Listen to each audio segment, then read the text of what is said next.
अगर आप उस इंसान की तलाश कर रहे हैं जो आपकी ज़िंदगी बदलेगा, तो आप आईने में देखिए, क्योंकि आपके अलावा इस दुनिया का कोई भी इंसान आपकी ज़िंदगी नहीं बदल सकता।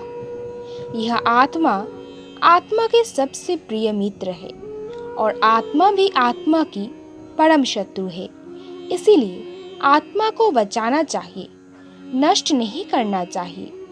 आत्मज्ञान से इस आत्मा को जानने वाले के लिए आत्मा मित्र है और आत्मज्ञान से रहित से उसके लिए आत्मा शत्रु है। भाग्यशाली वे नहीं होते जिन्हें अपनी जिंदगी में सब कुछ अच्छा मिलता है। भाग्यशाली इंसान वो होते हैं जो उन्हें मिलता है और उसी को अच्छा बनाने में लगते हैं। जीवन मिला भाग्य की बात है, मृत्यु होना समय की बात है, लेकिन मृत्यु के बाद भी लोगों के दिल में जीवित रहना ये कर्मों की बात है।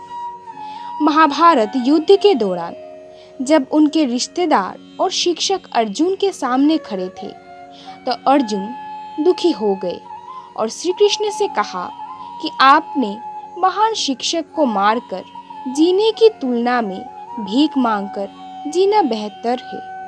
भले ही वो लालच से बुराई का समर्थन करता है, लेकिन वो मेरा शिक्षक है। भले ही मैं उसे मारकर कुछ हासिल कर लूं, तो यह सब उसके खून से रंगा होगा। सफलता और असफलता के मोह को त्याग कर अपने कार्यों को पूरे मन से संभाव से करें। संभाव की इस भावना को योग कहते हैं। अगर आपको जिंदगी में सफल बनना है, तो सफल आदमी से ज्यादा असफल आदमी की कहानी पढ़े, क्योंकि सफल आदमी की कहानी से आपको सिर्फ सार मिलेगा, लेकिन असफल आदमी की कहानी से आपको सफल होने का ज्ञान मिलेगा। श्री कृष्ण अर्जुन से कहते हैं कि हे पार्थ, अपनी बुद्धि, योग और चेतना से निंदनीय कार्यों से दूर रहो और संभाव से भगवान की शरण को प्राप्त करो। जो व्यक्ति अपने कर्मों का फल भोगना चाहता है, वह लालची है। अगर कोई इंसान खामोश है, तो इसका अर्थ यह नहीं कि वो कमजोर है, यह उसका बड़प्पन है। क्योंकि जिसको सहना आता है, उसको कहना भी आता है। कामयाब होने के लिए एक तरफ होनी चाहिए। दुनिया में हर कोई कामयाब होना तो चाहता है, लेकिन हर कोई कामयाब हो नहीं पाता। जिसके मन में अपने लक्ष्य के प्रति तरफ होता है, कामयाबी उन्हीं को ही मिलती।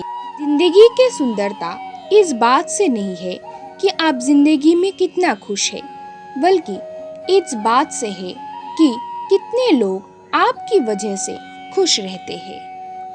भगवान की भक्ति में लीन होकर महान ऋषि और मुनि इस भौतिक संसार के कर्म और फल के बंधन से मुक्त हो जाते हैं। इस तरह उन्हें जीवन और मृत्यु की बेड़ियों से भी मुक्ति मिल जाती है।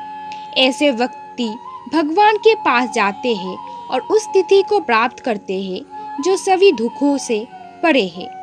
जब आपका मन कर्म के फल से अप्रभावित और वैदिक ज्ञान से अप्रभावित आत्म साक्षात समाधि में रहता है, तब आपको दिव्य चेतना प्राप्त होती है। नकारात्मक लोगों से हमेशा दूर रहे, क्योंकि नकारात्मक लोगों को परेशानियां दिखती है, उसका समाधान नहीं। जीवन में सब कुछ दोबारा मिल सकता है, लेकिन वक्त दोबारा नहीं मिल सकता। इसीलिए अपने वक्त को सोच समझकर खर्च करें। आपका मौन रहना उस व्यक्ति के लिए आपका सबसे अच्छा उत्तर है जो आपके शब्दों को महत्व नहीं देता। जब मनुष्य सभी इंद्रियों की इच्छाओं से त्याग कर उन पर विजय प्राप्त करता है, जब मानव मन इस प्रकार शुद्ध हो जाता है, आत्मा में संतुष्टि प्राप्त करता है, तो वो शुद्ध दिव्य चेतना प्राप्त करता है। श्री कृष्ण कहते हैं कि अर्जुन, क्रोध के कारण मन दुर्बल हो जाता है और स्मरण शक्ति बंद हो जाती है। इसी प्रकार बुद्धि का नाश भी होता है और बुद्धि के नाश से मनुष्य स्वयं भी नष्ट हो जाता है। एक इच्छा से कुछ नहीं बदलता, लेकिन एक दृढ़ निश्चय इस पूरी दुनिया को बदल सकता है।